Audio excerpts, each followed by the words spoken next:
Good day mga koys, maligayang pagbabalik. Balikan natin ang ating bida na noong nakaraan ay nawala sa sarili dahil sa nakitang pagsabog ng helikopter na sinasakyan ni John. Narinig ni Lehan ang malabo at masiglang boses ng instructor na tumatawag sa kanya. Lumakas at naging mas malinaw ang koboses, at sa wakas ay napansin niya ito. Hinawakan siya ng instructor sa balikat at sumigaw, "Emergency ito. Kailangan nating umalis sa helicopter agad. Malapit na tayong mahulog. Ako ang huli, kaya bilisan mo." Agad na nagising ang bida mula sa pagkatulala. Habang umiikot ang helicopter sa ibabaw ng lupa, mabilis na nagsuot ng parachute ang lahat ng miyembro ng squad. Sinimulang ay direkta ng kanilang pinuno ang pagtalon, na isa-isa silang binibitaw mula sa hatch. Tumalon ang mga miyembro ng ika-13 squad mula sa helicopter at binuksan ang kanilang mga parachute. Tinanong ng instructor si Lehan, "Handa ka na ba?" "Tatalon na rin ako." Tumango si Lehan. Bago siya tumalon, sinabi ng instructor, "Kapag nakalapag na kayo, tipunin ninyo ang mga squad at hintayin ang pagdating namin. Kung hindi dumating ang chief instructor, ikaw na ang mamumuno." Tinanggap ni Lehan ang utos nito. Sa mismong sandaling iyon, lumipad ang mga nagniningning na purple na ilaw sa harapan niya, na tumutusok sa helicopter. Nasunog ang helicopter. Tumama ang nagniningning na ilaw sa mukha niya at ipinikit niya ang kanyang mga mata. Pagkatapos, nag-group siya at sumabog ang helicopter, na inihagis siya palayo. Binuksan niya ang kanyang parachute at kumapit sa isang puno, pero nananatiling tulala pa rin. Huminto siya para huminga at naalala ang pagkamatay ng instructor. Napabilis ang kanyang paghinga. Pagkatapos, bigla siyang huminga ng malalim at kumalma. "Kailangan kong magising. Ito ang pinag-aralan natin," naisip niya. "May nasugatan siguro. Nangangamba o hindi makagalaw. Kailangan kong hanapin ang iba." Nakita niya ang apoy at usok sa kagubatan mula sa itaas. Nagpasya siyang pumunta doon. Doon matatagpuan ang mga labi ng helicopter o ang signal mula kay Jose. Kinuha niya ang kanyang kutsilyo at pinutol ang mga strap ng kanyang parachute. Pagkatapos ay bumagsak siya sa lupa at lumapit sa mga palumpong. Sinimulan niyang pakinggan ang paligid. Nakarinig siya ng mga yapak at naging maingat. Biglang nakarinig siya ng malakas na pag-uga ng mga dahon sa likuran niya. Lumingon siya at nakita ang isang anino. Agad niyang kinuha ang kanyang kutsilyo, naghahanda na umatake, pero si Kidjo pala iyon. Natatakot siya. Agad niyang binaba ang kanyang kutsilyo at tinanong, "Paano ka nakarating dito?" Sumagot si Kidjo, "Pinapanood ko ang helicopter habang bumababa. Akala ko ako ang huling tatalon sa mga ganitong sitwasyon. Ang unang dapat gawin ay hanapin ang pinuno ng squad." Naisip ni Lehan na nakarating siya sa isang makatwirang conclusion sa ilalim ng matinding sitwasyon. Minamaliit niya pala ito. Nagtungo siya patungo sa apoy at sinabi, "Kailangan nating hanapin ang iba." Sumang-ayon ang lalaki. Habang naglalakad sila, nagsimula ng maglagay ng mga marka sa mga puno ang pinuno ng squad gamit ang kutsilyo at pinuputol ang mga sanga. "Sa ganitong paraan, hindi tayo maliligaw," paliwanag niya kay Kidjo. Di nagtagal, nakarating sila sa nasusunog na helicopter. "Ito ang pangalawang team," sabi ni Lehan. Malamang nasa helicopter na ito ang ika-13 squad. Tumingin sila sa loob at nakita ang mga bangkay. Nakaramdam ng hindi mapakali si Kidjo at napigilan ang pagsusuka. Naisip niya na sana sila na lang ang nasa lugar na iyon. Umalis siya sa gilid at nagsuka. Pagkatapos, huminga siya ng malalim at lumingon kay Lehan. Bakit parang bakal ang kanyang nerbiyos? Hindi man lang siya nagulat, naisip niya. Tinanong niya si Lehan, "Hindi ka ba naapektuhan?" Sumagot si Lehan, "Hindi ito ang unang bangkay na nakita ko sa ARC. Namamatay ang mga tao paminsan-minsan." Kinakabahang sinabi ni Kidjo, "Masyado na ito." Ipinikit ng pinuno ng squad ang kanyang mga mata at lumingon sa helicopter. "Bilisan mo. Kailangan nating hanapin ang mga nakaligtas." Pero nang imulat niya ang kanyang mga mata, nakita niyang may isang halimaw na nakaupo sa helicopter. Napagtanto niyang isang werewolf ito. Tumingin sa kanya ang halimaw, pero hindi ito gumalaw. Dahan-daang kinuha ni Lehan ang kanyang kutsilyo. "Maghanap ka ng kapaki-pakinabang sa helicopter. Aalisin ko muna ito," sabi niya sa isang miyembro ng kanyang squad. Nanginginig sa takot si Kidjo. "Tatakas na lang ba tayo?" tanong niya. Sumagot si Lehan, "Kung tumalikod tayo, mamamatay tayo. Mas mabilis kaming matapos dito." Pagkatapos sabihin iyon, nagsimulang gumalaw ang halimaw. Lumapit sa kanya ang isa sa mga paa nito at pumulupot sa kanyang braso. Kinabahan siya at kinuyam ang kanyang ngipin. "Kidjo!" sigaw niya. Tumakbo si Kidjo at nagtungo sa helicopter. Sinundan siya ni Lehan ng tingin, na pinipigilan ang werewolf. Sobrang takot ni Kidjo sa sandaling iyon. Tumingin siya sa pinuno ng squad at nagmura sa kanyang isipan. Gusto ko lang talagang tumakbo palayo, naisip niya. Sa sandaling iyon, kinuha ni Lehan ang kanyang kutsilyo at pinutol ang tali. Nakaalis na ang kanyang kamay. Pumasok ka na, sabi niya sa kanyang kasama. Sa sandaling iyon, sumigaw ang werewolf sa sakit. Kailangan umatras ni Lehan. Sumugod ang halimaw diretso sa kanya. Habang umatras siya, isinandal niya ang kanyang likod sa puno. Nakarating ang werewolf sa kanya. Ibinuka nito ang mga kuko nito at iniwas-iwas ang kamay nito, pero nakaiwas si Lehan. Napapalalim na ang mga gasgas sa puno sa likuran niya. Hindi makapagdesisyon si Kidjo kung papasok ba siya sa helicopter na puno ng mga bangkay. Kung lalaban tayo, mamamatay tayo. Pero makakatakas ako habang abala ang halimaw kay Lehan, naisip niya. Agad niyang itinapon ang mga iniisip na iyon sa kanyang ulo. Sinipa niya ang kanyang mukha at nagmura ng malakas. Baliw ka, sigaw niya sa sarili. Sumugod si Kidjo papasok sa helicopter at sumigaw, hindi ako duwag na iiwan ang aking kasama. Sa sandaling iyon, sinubukan ng werewolf na kagatin ang lalaki gamit ang malalakas nitong panga, pero nakaiwas siya sa tamang oras. Sa panahong iyon, hinahanap ng kanyang kasama ang kahit na anong kapaki-pakinabang sa mga labi ng helicopter. Naisip niya na wala ng mga bala ang ARC. Kumuha siya ng mahabang piraso ng balat ng helicopter at naisipan na ibigay ito kay Lehan. Sa panahong iyon, hinarap niya ang mga galami ng werewolf na nakakulong sa kanyang mga kamay. Nakita niyang nagre-regenerate ang mga ito, kaya't kinuyam niya ang kanyang mga ngipin at naisip na tapos na siya. Pagkatapos, hinawakan siya ng werewolf gamit ang dalawang kamay at binuka ng malapad ang bibig nito, papalapit sa kanya. Ginamit ni Kidjo ang kanyang telekinesis. Itinapon niya ang isang metal plate at tumama ito sa likod ng halimaw, na nakakuha ng atensyon nito. Agad na lumingon ang werewolf sa kanya at yumangal. Kidjo, sigaw ni Lehan, na nagulat.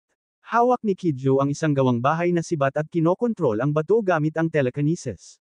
Huminto siya para huminga at pagkatapos ay biglang inunat ang kanyang kamay. Pasensya na, Lehan, at napakatagal ko, naisip niya. Binitawan ng werewolf si Lehan at lumingon. Pagkatapos ay sumugod ito kay Kidjo. Itinulak ng werewolf ang metal plate gamit ang kamay nito. Mas hinigpitan ni Kidjo ang kanyang pagkakahawak sa sibat. Alam kong maiintindihan niya ang aking plano at gagawin niya ang tama. Matalino siya, naisip niya. Iniswing niya ang sibat patungo sa halimaw. Lumipad ito sa tabi ng halimaw, na may sipol, at nahulog malapit kay Lehan.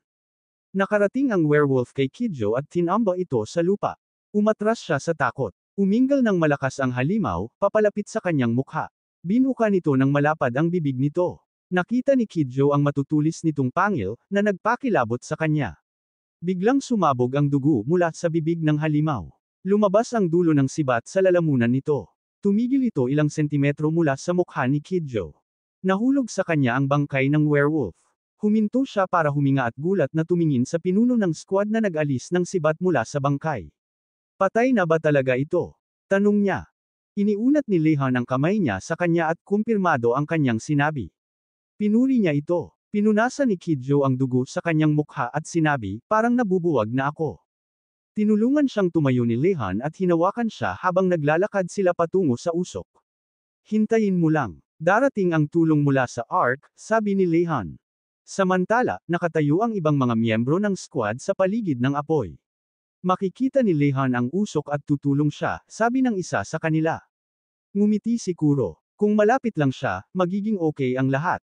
Sumang-ayon si Jose. Lagi siyang gumagawa ng pinakamagandang desisyon. Sabi ng isang lalaki mula sa ibang squad sa kanyang kasama, parang talagang nagtitiwala ang ika-13 squad sa kanilang pinuno. Sumagot si Lehan, naalala ko ang pag-uugali niya sa panahon ng kompetisyon. Naiintindihan ko kung bakit. Narinig ni Kuro ang mga yapok mula sa kagubatan.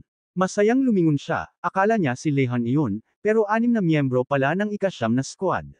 Binilang niya sila at nagtanong, nasira rin ba ang inyong helicopter? Sumagot ang isa sa kanila, hindi. Inatake kami. Patay na ang aming instructor at pinuno. Tumingin sila pababa, na may malungkot na mga mata. Halos hindi na kami nakaligtas. Miraculously, nakaligtas kami. Hindi mapakali ang iba nang marinig ang balitang ito. Biglang narinig ang boses ni Lehan mula sa kagubatan. Nakita niyo ba ang isang werewolf? Lumingon ang iba, masayang tinawag si Lehan. Sumagot ang lalaki mula sa ika-9 na squad, may 3 halimaw mula sa Ela tribe. Kinakontrol nila ang werewolf na parang aso nila. Kinabahan ang isa pang lalaki. Ano ang gagawin natin? Wala tayong armas o kagamitan. Kinakabahang nagtanong ang kanyang kasama, talaga bang mamamatay na tayong lahat?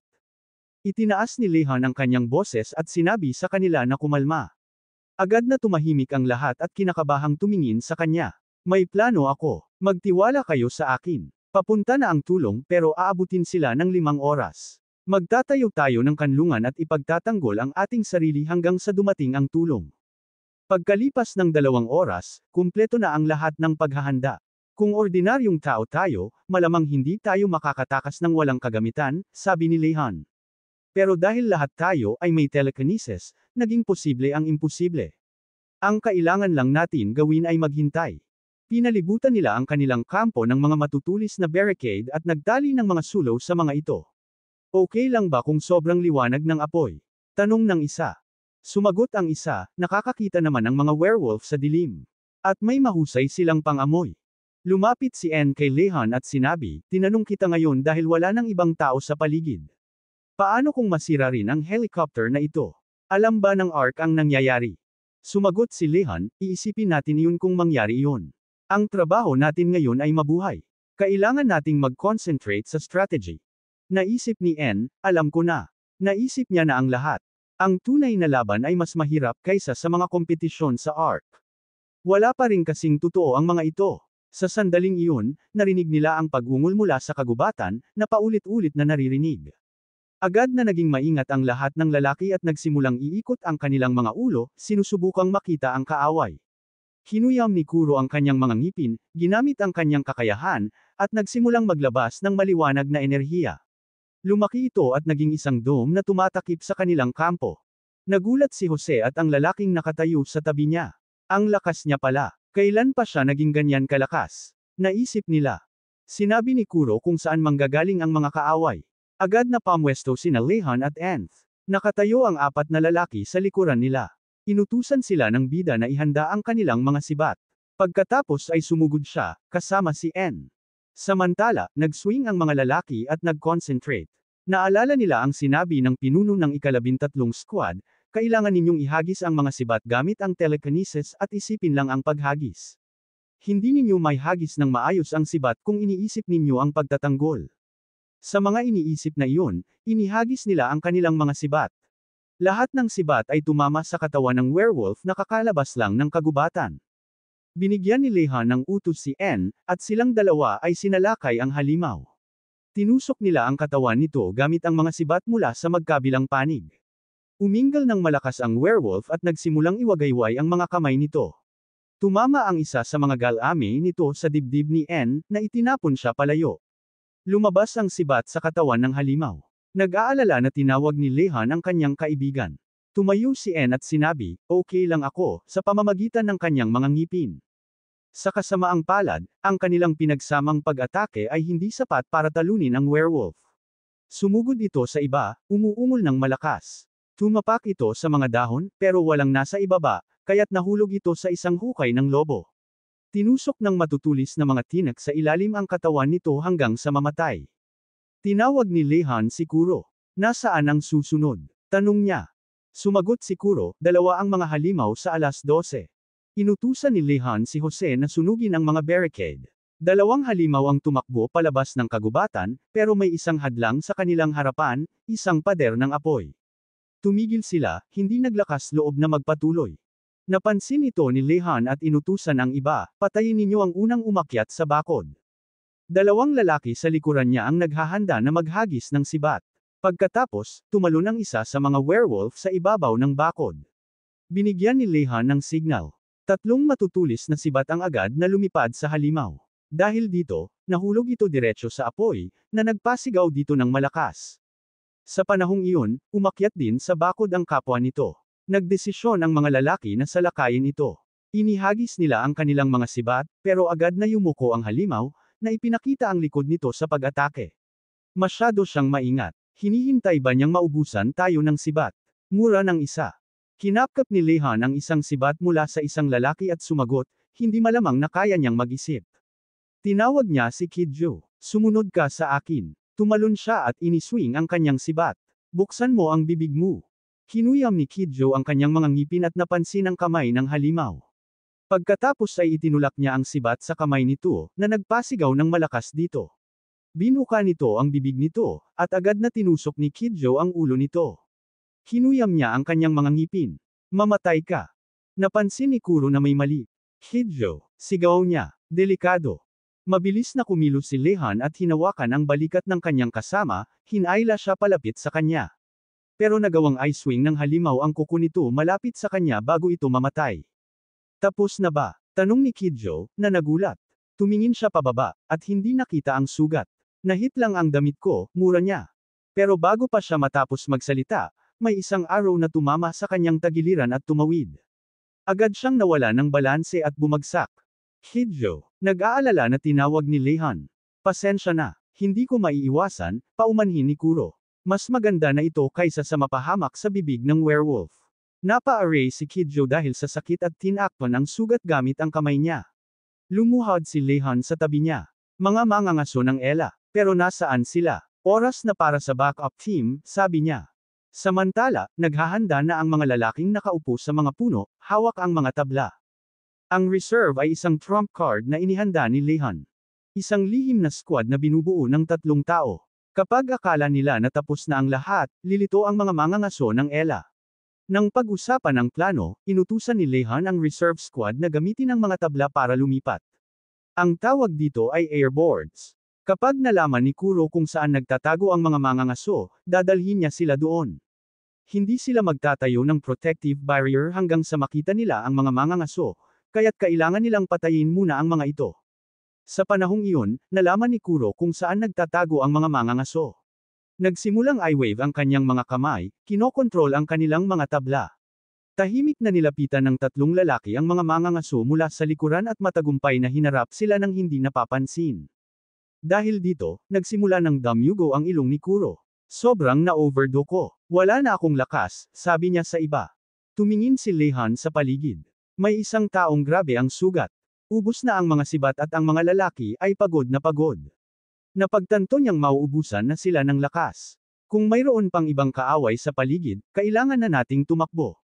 At pagkatapos ay mangyayari ang pinakamasama, naisip niya.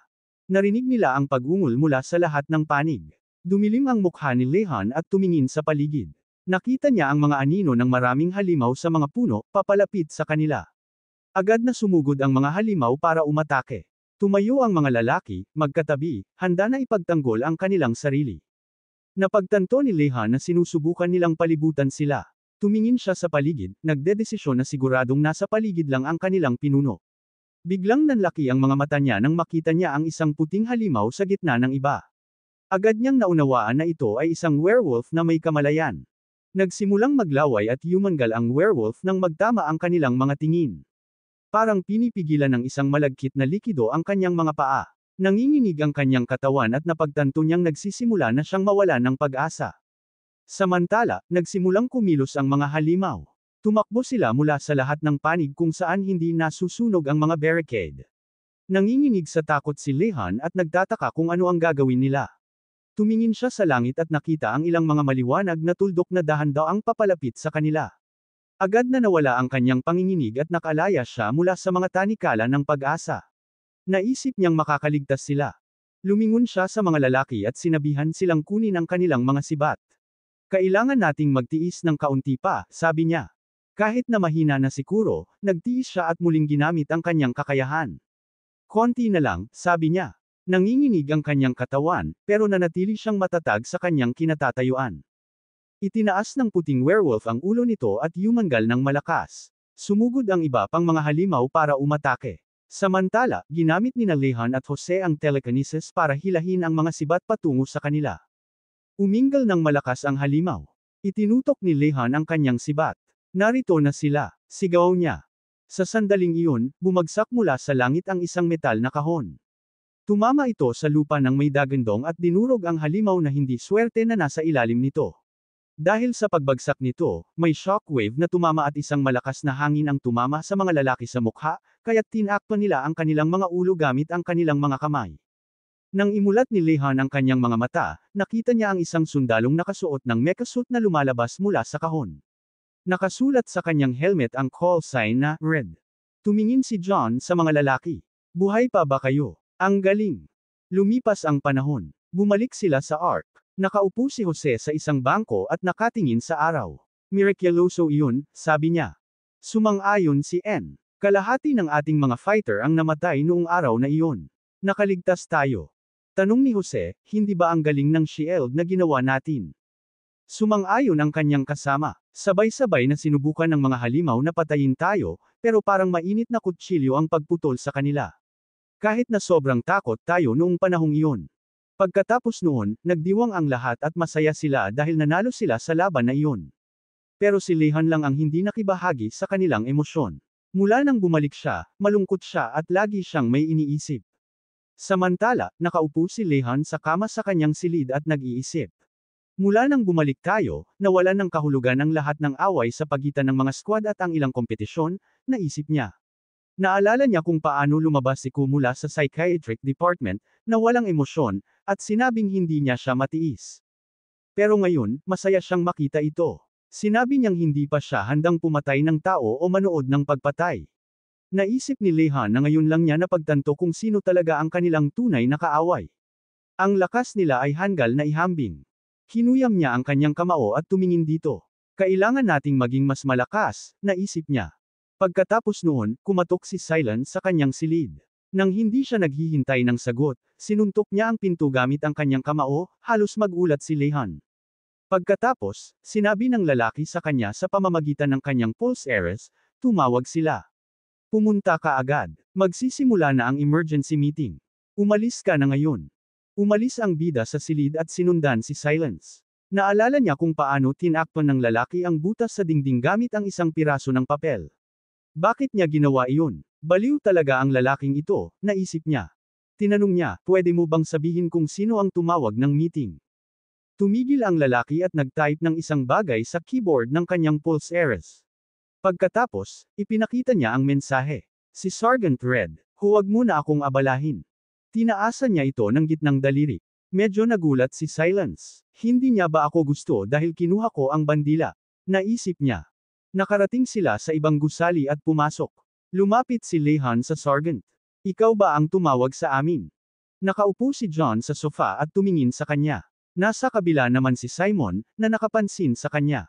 Lumingon ang bida sa kanya. Kumunat ang noo ni Simon at kinuyam ang kanyang mga kamao.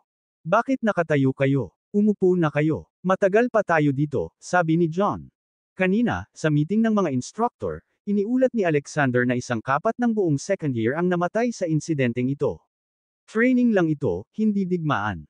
Kailangan nating tanungin ang commander at alamin ang katotohanan tungkol sa itinatago sa likod ng insidenteng ito. Nagdulot ito ng malaking pinsala sa mga ari-arian ng Ark, sabi ni John. Huminga siya ng malalim. Ito ang huling desisyon ng Supreme Council, kaya't napakalaking responsibilidad ang ibinigay kay Chief Instructor German. Nanatiling tahimik silang lahat. Iminumungkahi ko na talakayin natin ang nangyari. Ayon sa helicopter camera footage, ang pag-atake ay pinlano ng mga alarm mages. Pero gusto kong marinig ang bawat isa sa inyo, sabi ni John.